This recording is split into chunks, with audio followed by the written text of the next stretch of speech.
तर मग मालिकेचा आजचा भाग खूपच जास्त असा इंटरेस्टिंग आहे, त्यामुळे व्हिडिओ शेवटपर्यंत नक्कीच बघा. चला तर मग आजच्या आपल्या भागाला सुरुवात करूया. सगळ्यात आधी आपण पाहतो की इकडे अर्जुन जो आहे तो आता त्या लोकेशनला पोचलेला असतो, म्हणजेच वडगावला तो गेलेला असतो. आणि जे गाव आहे त्या गावामध्येच FIR दाखल केलेली होती सोनलच्या आईवडिलांनी. सोनलच्या आईवडिलांनी FIR दाखल केल्यामुळे ना आता परफेक्ट ठिकाणी आता बरोबर अर्जुन तिच्या रूमकडे पोहोचला होता. आणि दार जेव्हा लॉक दिसतं तेव्हा मात्र आता इथे अर्जुन विचार करतो की हे काय झालं, आपण जो ॲड्रेस दिला होता तो तर हाच होता ना, असंही आता तो म्हणत असतो. तेव्हाच पोलीस सांगतात की हो, FIRवर जो ॲड्रेस होता तो हाच होता, पण आता आपण आजूबाजूला चौकशी करूया. मग आता दुसरीकडे आजूबाजूला चौकशी केली जात असते. आजूबाजूला जसं विचारलं जातं ना तसं मात्र आता म्हटलं जातं की बघा काय आहे ना की लोक बरीच वर्ष झाले इकडनं सगळं काही सोडून निघून गेलेले आहेत, त्यामुळे तुम्हाला यांचा पत्ता सापडणं खूप जास्त मुश्किल आहे. कारण ह्यांची मुलगी ना यांच्यासोबत राहत नव्हती, म्हणजेच ना ती काही दिवसांपूर्वी हरवली होती एका जत्रेमध्ये. आणि त्यामुळेच ना तेव्हापासनं हे इकडनं हे सगळं सोडून निघून गेले. तेच दुसरीकडे मात्र आता जी श्वेता आहे ना तिने आता खेळायला त्या गौरीला आणलेलं असतं, कारण स्मितसोबत ती जर खेळेल तर थोडा स्मितचाही वेळ जाईल असा विचार करून तिने आता त्या गौरीला आणलेलं होतं. तेच आता गौरी तिथे येते आणि तेव्हाच ना अस्मितासुद्धा आता खुश होते. अस्मिता म्हणत असते की चल तुम्ही दोघीही जण खेळा. तेवढ्यातच ना इकडे आता मुद्दामून श्वेताने अस्मिताला सांगितलेलं असतं, स्मिताताई अर्जुनदादांना कॉल करा आणि सांगा की गौरीचा ताप उतरला आहे, म्हणजे त्यांनाही बरं वाटेल. मुद्दामून तिने अस्मिताकडून अर्जुनला फोन लावायला घेतलेला असतो, पण इकडे काही केल्या अर्जुन कॉल रिसीव करत नसतो. दुसऱ्या दिवशी सकाळी कोर्टामध्ये केस भरलेली असते. जशी आता कोर्टामध्ये केस भरलेली असते तेव्हा अजूनही अर्जुन आलेला नसतो. इकडे आता कल्पना, प्रतिमा, त्यासोबत अश्विन, प्रताप सगळेच जण येतात. मग आता चैतन्य म्हणत असतो की मला असं वाटलं की तुमच्यासोबत आहे ना तो येईल, म्हणूनच मला असं वाटलं होतं. पण इकडे अरे तो रात्रीच कुठे आलाय घरी, आलाच नाही आहे तो रात्री घरी, असंही आता बोललं जात असतं. काय, तो रात्री पण घरी नाही आलाय, म्हणजे आता करायचं काय? खूप मोठं टेन्शन ना इकडे आता चैतन्याला आलेलं असतं. कारण आता थोड्याच वेळात ना केसला सुरुवात होणार असते. केसला जशी सुरुवात होणार असते ना तशी आता पूर्णपणे सगळीजणं तिथे जमलेले असतात, कारण आता थोडाही उशीर करून चालणार नाही. आणि त्यामुळेच ना चैतन्य आणि सगळेजणं विचार करत असतात की काय करावं काय करावं, कारण अजूनही तो आला नाही आहे, त्यामुळे आपण आहे ना वाट बघूया.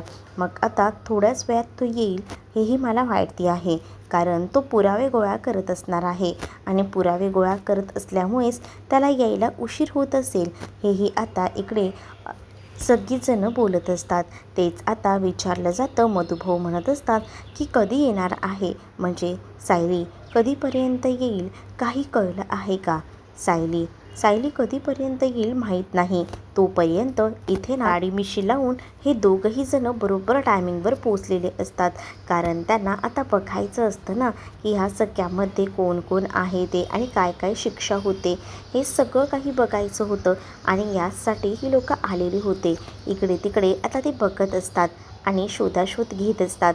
तेच दुसरीकडे मात्र आता अश्विन जो आहे तो म्हणत असतो की बघूया, अर्जुनला आपण कॉन्टॅक्ट करून बघूया. अर्जुनला जसा आता कॉल केलेला असतो पण अर्जुनचा कॉल काही लागत नसतो. तेच आता सायलीला कोर्टामध्ये हजर केलेलं असतं. सायलीला आता बोलायचं असतं तिच्या घरच्यांशी, म्हणूनच मग ती आता पोलिसांकडनं परवानगी घेते आणि म्हणत असते की मी माझ्या कुटुंबाशी बोलू शकते का? मग पोलिसांनी सुद्धा होकार दिलेला असतो की तुम्ही बोलू शकता.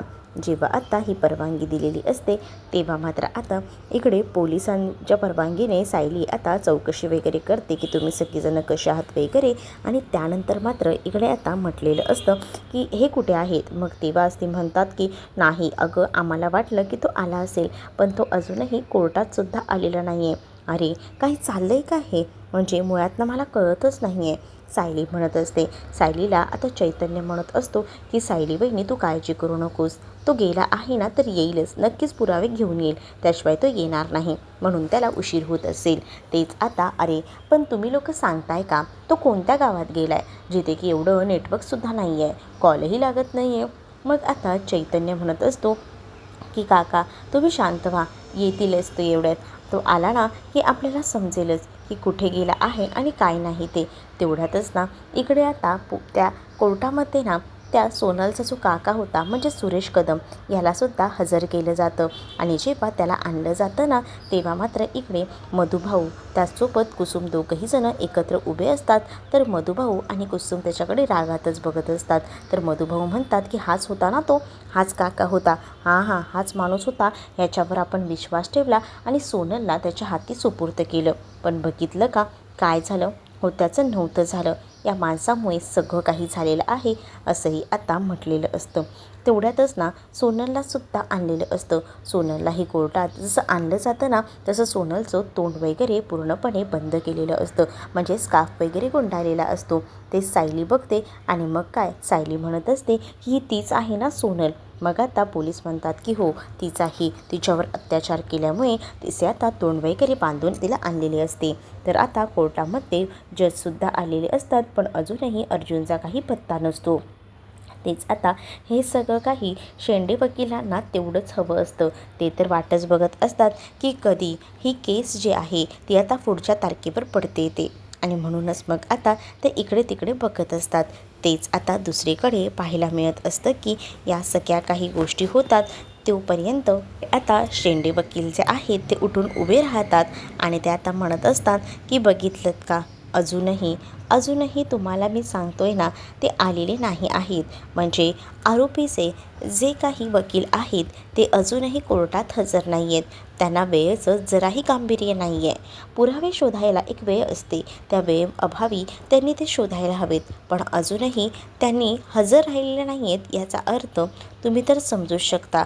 इथे आता कोर्टामध्ये अर्जुन हजर नाही आहे, म्हणूनच आता प्रिया त्यासोबत महिपत आणि त्याबरोबर श्वेता ह्या व्हिडिओ कॉलवर थोड्या गप्पा मारत असतात. तेव्हाच ना प्रिया ही महिपतवर चिडत असते.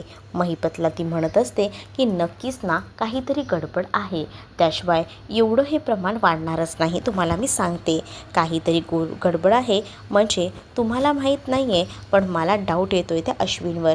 तुम्ही ना कामही धड करत नाही आहे, लोक का अशी कामं करताय मला कळतच नाही. जरा नीट कामं केलीत ना तर सगळं काही व्यवस्थित होईल. मग आता प्रिया भडकलेली असते आणि प्रिया जेव्हा रागारागात बोलत असते ना तेव्हा मात्र आता महिपत तिला ओरडतो आणि महिपत तिला म्हणतो की तुझं काय चाललंय, म्हणजे तुझं ऐकून घेतो म्हणून तोंडाला येईल ते बोलशील का, बस कर तुझं, असंही आता बोललं जातं. जेव्हा आता या सगळ्या काही गोष्टी बोलल्या जातात तेव्हा मात्र आता इकडे श्वेता म्हणत असते की तुम्ही दोघांना उगाच भांडू नका, जरा शांत व्हा, असं बोलून ती आता शांत करत असते. जेव्हा आता ती शांत करते तेव्हा मात्र इथे महिपत म्हणतो की 2 मिनटं थांब, मला मेसेज आला आहे परत, आणि मग तो मेसेज वाचला जातो. कारण सचिनने ना कोर्टामध्ये गेलेला असताना मेसेज केलेला असतो आणि तो मेसेज करून सांगतो की अजूनही जज आले आहेत पण अजूनही अर्जुन सुभेदार पोचला नाही आहे, त्यामुळे आता नक्कीच ना तारीख पुढची पडेल, असंही आता त्या मेसेजमध्ये लिहिलेलं असतं आणि ते वाचलेलं असतं. ते दुसरीकडे आता शेंडे वकील जे आहेत ते कोर्टामध्ये आता सुनावणी करताना बोलत असतात की आरोपीचे वकील अजूनही आलेले नाही आहेत, त्यामुळे मला असं वाटतं की आपण ही केस आज न घेता पुढची तारीख देऊया, कारण ते जर हजरच नसतील तर केस आपण कशी लढणार आहोत. तेच आता पुढची तारीख म्हटल्यावर सगळ्यांनाच टेन्शन येतं, खास करून चैतन्य लगेच उभा राहतो आणि चैतन्य म्हणत असतो की खरंच अर्जुन सुभेदार यांच्या वतीने मी तुमची माफी मागतो, पण आज मी तुम्हाला सांगतोय की तो नक्कीच ना पुरावे शोधायला गेलेला आहे, त्यामुळे त्याला उशीर होतोय, पण तो थोड्याच वेळात नक्कीच पोचेल, मला फक्त थोड्या वेळाची मुदत द्या, असं देखील चैतन्याने आता जजना म्हटलेलं असतं. तेव्हा शेंडे वकील उभे राहतात आणि म्हणतात की काहीतरी वेळेचं गांभीर्य असतं आणि हे त्यांना नाही आहे ना त्यामुळेच आज ही वेळ आलेली आहे. नाही, काही ऐकून घेणार नाही. तुम्हाला हे असं चालणारच नाही आहे. हे आता मी म्हणतो जज साहेब की तुम्ही ना तारीख पुढची द्या, असं सरळ म्हटलेलं असतं. पण इकडे चैतन्याने जजांची माफी मागितलेली असते आणि त्यांना सांगितलेलं असतं की सॉरी, पण तुम्ही थोडा वेळ प्लीज वाट बघा.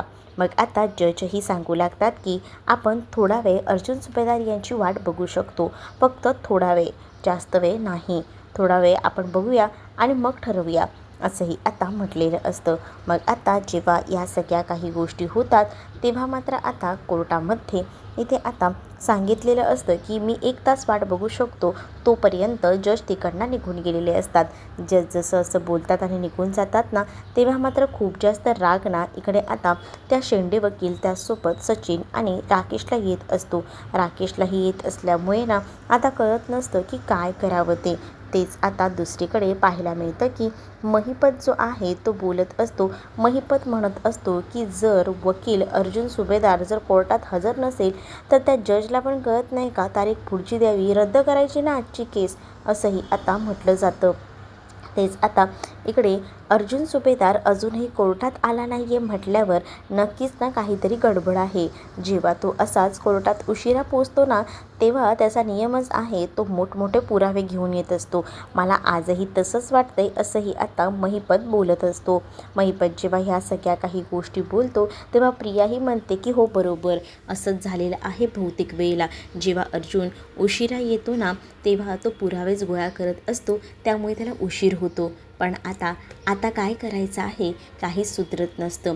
मग त्याच वेळेला ना महिपत म्हणतो की बघूया, वेळ आलं की कळेलच आपल्याला काय होतंय आणि काय नाही ते. थोडा वेळ बघूया वाट. मग आता तो जर नाही आला तर बरंच होईल. पण इथे प्रियाचं टेन्शन वाढत चाललेलं असतं, कारण प्रियाने खूप मोठ्या अडचणीत ना या सायलीला अडकवलेलं होतं. पण आता ती सायली जी आहे ती लवकरच बाहेर पडेल या सगळ्यात ना, असंही कुठेतरी प्रियाला वाटत होतं. म्हणूनच प्रियाचा जीव नुसता वर खाली होत होता. प्रियाचं डोकं बंद पडलेलं होतं. इथे श्वेता ना त्या दोघांनाही शांत करायचा प्रयत्न करत असते. पण जेव्हा श्वेता फोनवर बोलत असते ना तेव्हा तिचं लक्षही नसतं की तिच्या मागे पुढे कोणी आहे की नाही. श्वेता आपली त्या दोघांची भांडणं थांबवायचा प्रयत्न करत असते. तेच आता महिपत म्हणत असतो की बघूया ना सचिन आणि राकेश काय काय करामती करतात, तिकडनं आपल्याला खबर तर येतीलच ना. मग आता इकडे जेव्हा श्वेता व्हिडिओ कॉलवर बोलत असते तेव्हा प्रियाला दिसतं की अस्मिता मागून येत आहे. म्हणून मग आता प्रिया लगेच श्वेताला सांगते की मागून ती येते, फोन कट कर. त्याबरोबर आता फोन तर ठेवलेला असतो. आता इकडे अस्मिता जी आहे तिने आता स्मितला झोपवलेलं असतं आणि ती गौरीला घेऊन येते आणि म्हणते की किचनमध्ये बहुतेक ना श्वेता मावशी असेल, आपण तिला ना घाबरवूया. किचनमध्ये ती जाते पण किचनमध्ये तिला ती दिसत नाही. तेच आता त्या पोलच्या मागे ती लपून बसलेली असते आणि जशी त्या पोलच्या मागे ती लपून बसते ना तसं मात्र आता स्मिता हलक्या पावलाने जाते आणि मागून ना जोरातच ना ती आता भॉ करते. त्याबरोबर हातातला मोबाईल श्वेताच्या खालीच पडतो. श्वेताच्या हातातला मोबाईल जसा आता खाली पडलेला असतो ना तसं मात्र आता इथे श्वेता घाबरते. अस्मिता गौरीला मात्र खूप जास्त हसू येतं. त्या दोघी जणी बघतच असतात. तेच आता दुसरीकडे पाहायला मिळत असतं की इकडे आता 1 तास उलटून गेलेला असतो, पण अजूनही वकील म्हणजेच अर्जुन सुभेदार पोचलेलं नाही आहे. त्यामुळेच ना आता कळत नसतं की काय करावं ते. मग आता जज म्हणतात की आता आपण अजून जास्त वेळ थांबू शकत नाही, ही वेळ संपलेली आहे, असंही आता बोललं जातं. तेच आता शेंडे वकील जे आहेत तेही म्हणत असतात की बघितलं ना, आपण एवढा वेळ उगाच त्या अर्जुन सुभेदार यांची वाट बघितली, आपले किती मोठं नुकसान झालेलं आहे. आणि त्याचबरोबर या सगळ्या काही गोष्टी जेव्हा आता सांगितल्या जातात तेव्हा मात्र आता दुसरीकडे पाहायला मिळत असतं की अर्जुन सुभेदार ह्याला अजून किती वेळ लागणार आहे हेही आता विचारलेलं असतं. तेच आता सगळ्यांनाच टेन्शन आलेलं असतं की काय करावं. मग तेव्हाच ना सायलीही विचार करत असते, पण जज हे आता शेवटच्या क्षणाला सुनावतात आणि ते म्हणत असतात की सॉरी, पण आता आपण जास्त वेळ नाही थांबू शकत. आणि मग त्यांनी आता शेवटचं सुनवायला घेतलेलं असतं, म्हणजेच आता त्यांनी शेवटचं सांगायला घेतलेलं असतं की आता आपण नाही थांबू शकत म्हणून. आणि तेव्हाच चैतन्य कॉल कॉलसुद्धा करत असतो. चैतन्य कॉलही करत असतो, पण कॉल काही लागत नसतो आणि त्यामुळेच ना टेन्शन येत असतं. कारण तेवढ्यातच तिथे ना आता दारावर हा अर्जुन आलेला दिसतो. अर्जुन आल्या तो आता सगळ्यांचीच माफी मागतो. सगळ्यात आधी जज यांची माफी मागतो आणि तो सांगतो की मी पुरावे शोधण्यासाठीच गेलेलो होतो आणि त्यामुळेच उशीर झाला. खरंच सॉरी असं बोलून आता त्याने तिथे कोर्टामध्ये हजेरी लावलेली असते. जसं आता अर्जुन येतो ना तसं आता सगळ्यांनाच आनंद वाटतो. मात्र आता शेंडे यांच्या चेहऱ्यावरच्या रेषाच बदली झालेल्या असतात. काय करावं आणि काय नको ना काहीच सुधरत नसतं. तेच आता दुसरीकडे पाहायला मिळत असतं की या सगळ्या काही गोष्टी या सगळ्या अशा झाल्यानंतर आता कोर्टामध्ये सुनावणीला सुरुवात होत असते. अर्जुनने आधी माफी वगैरे मागितलेली असते. तेच आता अर्जुनने माफी मागता क्षणी ना आता पुढे आता सुनावणीला सुरुवात होते. तेच अर्जुन आता म्हणत असतो की जे माझे वकील मित्र आहेत शेंडे यांनी माझ्या बायकोवर आरोप केले आहेत. म्हणजेच त्यांनी सरळ सांगितलं आहे की या सगळ्याच्या मागे माझ्या बायकोने मुलांची तस्करी केली आहे. लहान मुलांची तस्करी करून त्यांनी लहान मुलींवर अन्याय केला आहे. त्यासोबत त्या ज्या मुली आहेत त्यासुद्धा अल्पवयीन आहेत हे सुद्धा आता बोललं जात असतं. एवढ्या सगळ्या जेव्हा आता गोष्टी बोलल्या जातात ना तेव्हा मात्र जे शेंडे वकील जे आहेत ते म्हणत असतात की अच्छा म्हणजे तुम्हाला कळलेलं आहे. तर तेच आता सायली चकित होते.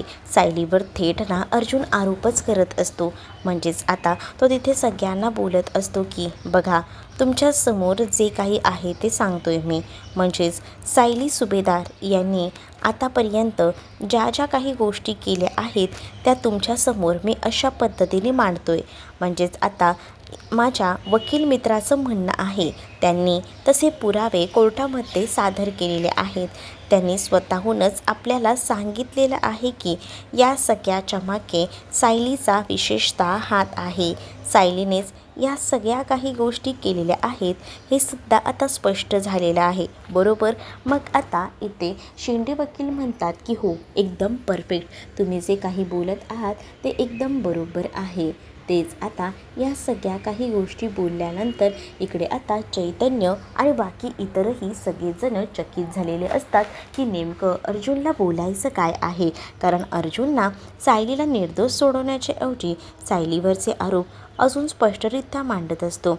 त्यामुळेच ना आता क्लिक काही होत नसतं. डोकं अगदीच बंद पडलेलं असतं. त्यामुळे आता वेळ गेलेली असते आणि काही समजत नसतं.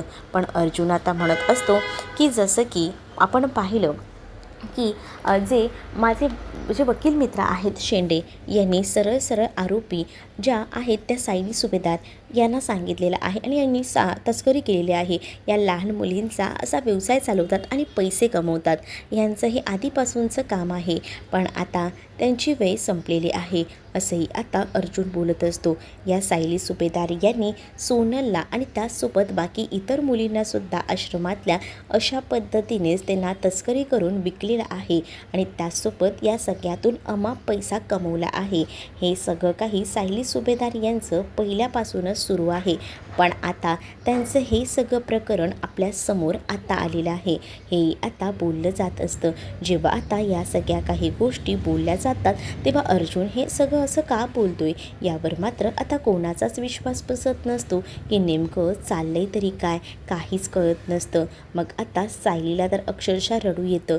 सायली आता अर्जुनकडे बघते आणि म्हणते की अर्जुन तुम्ही हे सगळं काय बोलताय. तेवढ्यातच शेंडे वकील उठून उभे राहतात आणि म्हणतात की अर्जुन सुभेदार तुम्हाला तर आता बहुतेक कळलेलं आहे की ही केस तुम्ही हरणार आहात आणि म्हणूनच तर आता तुम्ही स्वतःहून या केसमध्ये पार्टिसिपेट करून स्वतःची हार जी आहे ती मान्य करताय. तर असंही आता जे शेंडे वकील आहेत ते अर्जुनला म्हणत असतात. तेच अर्जुन म्हणत असतो की माझ्या अशील म्हणजेच मिस सायली अर्जुन सुभेदार यांच्यावर जे आरोप लावले गेलेले आहेत की त्यांनी लहान मुलींची तस्करी केलेली आहे. हे सगळे आरोप या शेंडे या वकिलांनी लावलेले आहेत आणि याबद्दलचे पुरावे त्यांनी गोळा करण्याची जराही तसदी घेतली नाही. त्यावर आता शेंडे वकील म्हणतात की ते पुरावे तर आताच तुम्ही गोळा करून आणलेत ना, मग मी कशाला कसली घेऊ तसदी. त्यावर आता अर्जुन तापलेला असतो. अर्जुन म्हणतो की हे बोलताना जराही लाज वाटत नाही का. म्हणजे तुम्ही केस लढताय याचा अर्थ असाही आहे ना की तुम्हाला त्याबद्दलचे सगळे पुरावे शोधायला हवेत. जर एखादी निष्पाप बाई जर यामध्ये अडकत असेल तर त्या बाईला आपण व्यवस्थित पुरावे गोळा करून निर्दोष सोडवावं, तर हे नाही तर त्या बाईला अडकवायचं, हे मात्र बरोबर तुमच्यासारख्या वकिलांना जमतं, असंही आता अर्जुन बोलत असतो. त्यावर शेंडे वकील म्हणतात की पण तुम्ही तर आता म्हणत होतात ना की हे सगळे आरोप बरोबर आहेत, म्हणजे सायली सुभेदार ज्या आहेत त्यांनीच हे सगळं केलेलं आहे. लहान मुलींची तस्करी आणि त्यानंतर येणारे पैसे हे सगळं त्यांनीच तर केलेलं आहे ना, हे तर तुम्ही आता स्पष्टपणे सांगितलं. मग आता काय झाले तुम्हाला? हा सगळा विषय तुम्ही का बदलताय? हे आता इकडे अर्जुनला शेंडे वकील बोलत असतात. त्यावर आता शेंडे वकिलांच्या समोरच अर्जुन म्हणत असतो, जसं की तुम्ही सायली सुभेदार यांच्यावर आरोप केले हे पूर्णपणे चुकीचे आहेत. या सगळ्या गोष्टींची शहानिशा तुम्ही आधी केली नाही आणि थेट आरोप तुम्ही डायरेक्टली केलेले आहेत.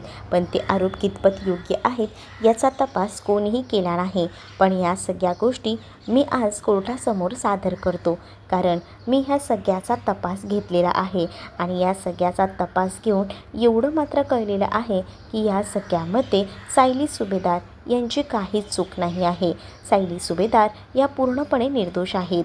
त्याबद्दलचे सगळे पुरावे माझ्या हातात आहेत आत्ता. आणि त्याबरोबर आता जेव्हा हे या सगळ्या पुराव्यांबद्दल अर्जुन बोलू लागतो ना, तेव्हा मात्र आता खूप मोठा धक्काच ना इकडे आता सगळ्यांनाच बसतो. आणि आता सायलीला मात्र पूर्ण विश्वास होता की तिचा अर्जुन ना तिची बरोबर सुटका करणार, आणि आता हे तसंच झालेलं होतं. आणि त्यामुळेच ना सगळ्या काही गोष्टी अगदी मनाप्रमाणे घडत होत्या. इकडे आता असणाऱ्या सचिन, राकेश यांची तर गोचित झालेली असते, कारण अर्जुनने परफेक्ट असे पुरावे आता शोधून आणलेले असतात आणि त्यामुळेच ना आता वाट लागलेली असते. तेच आता पुढील भागामध्ये पाहायला मिळतं की इकडे आता सोनलची सुद्धा स्टेटमेंट घेतली जाते. तेव्हा सोनल जी आहे तीसुद्धा आता खोटं बोलत असते. ती म्हणत असते की जेव्हा मी आश्रमामध्ये आले होते तेव्हा ना मी सायलीताईला सांगितलेलं होतं की माझं वय 17 आहे. खरं तर ना म्हणजे माझं आधी वय किती होतं हे मला माहीत नाही, पण गुरुजींनी म्हणजे मी जिथे राहायचे ना त्या गुरुजींनी मला सांगितलेलं होतं की तू 17 वर्षाची आहे, आणि मी तेच आता सायलीताईला सांगितलं होतं. मग आता या सगळ्या काही समोर मांडल्या जातात. तेव्हा मात्र अर्जुनने कोर्टामध्ये पुरावे देऊन आता मात्र सायलीची सुटका करायचं ठरवलेलं असतं. नेमकं मालिकेमध्ये काय काय घडले ते आता येणाऱ्या पुढील भागामध्ये आपल्याला पाहायला मिळेल. जोपर्यंत चॅनलवर नवीन असाल तर चॅनलला नक्कीच सबस्क्राईब करा. चला तर मग भेटूया पुढच्या भागामध्ये. तोपर्यंत टाटा बाय. व्हिडिओ आवडला असेल तर लाईक करायला विसरू नका.